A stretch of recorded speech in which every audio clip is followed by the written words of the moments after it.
ஆசியாவிலேயே அதிக எடை கொண்ட சுவாமி நெல்லையப்பர் திருக்கோவில் தேரோட்ட திருவிழா விநாயகர் திருவிழா கொடியேற்றத்துடன் தொடங்கியது. இந்த விழாவில் திரளான பக்தர்கள் கலந்து கொண்டு சுவாமி தரிசனம் செய்தனர். தமிழகத்தில் பிரசித்தி பெற்ற சிவாலயங்களில் ஒன்று நெல்லை நெல்லையப்பர் கோவில். இந்த திருக்கோவிலில் ஆண்டின் 12 மாதங்களும் திருவிழாக்கள் நடைபெறுவது வழக்கம். இதில் ஆணிப்பெரும் திருவிழா மிகவும் பிரசித்தி பெற்ற திருவிழாக்களில் ஒன்றாகும்.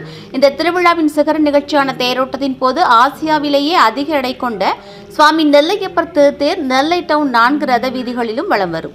சுவாமி நெல்லையப்பர் திருத்தேரின் எடை சுமார் 450 டன் ஆகும். இந்த தேர் முழுக்க முழுக்க மனித சக்தியால் 4 ரத வீதிகளிலும் இழுக்கப்பட்டு நிலையம் கொண்டு சேர்க்கப்படுவது மிகவும் பிரசித்தி பெற்றதாகும். இந்த திருவிழாவின் தொடக்க நிகழ்ச்சியாக விநாயகர் திருவிழா கொடியேற்றத்துடன் தொடங்கியது. இந்த விழாவிற்காக அதிகாலை கோவில் நடை திறக்கப்பட்டு சுவாமி அம்பாளுக்கு சிறப்பு பூஜைகள் நடத்தப்பட்டது. தொடர்ந்து சுவாமி சன்னதி முன்பு அமைந்துள்ள சின்ன தங்க கொடிமரத்திற்கு சிறப்பு பூஜைகள் செய்யப்பட்டது. தொடர்ந்து கொடிப்பட்டம் கோவிலில் ஊர்வலமாக எடுத்து வரப்பட்டு திருக்கொடி ஏற்றப்பட்டது.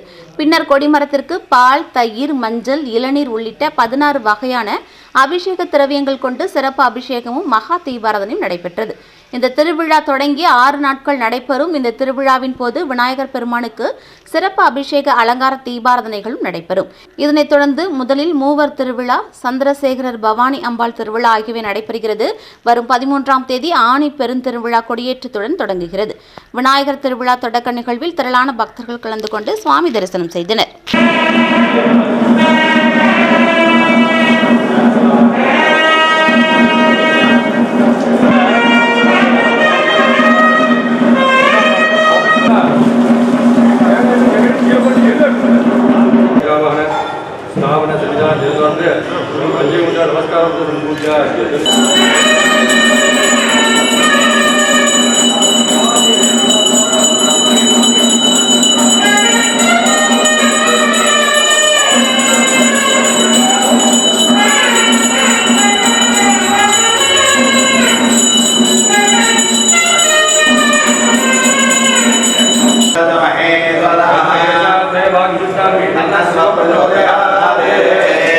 உதவியில் கொன்றை உன் சுரிதூவை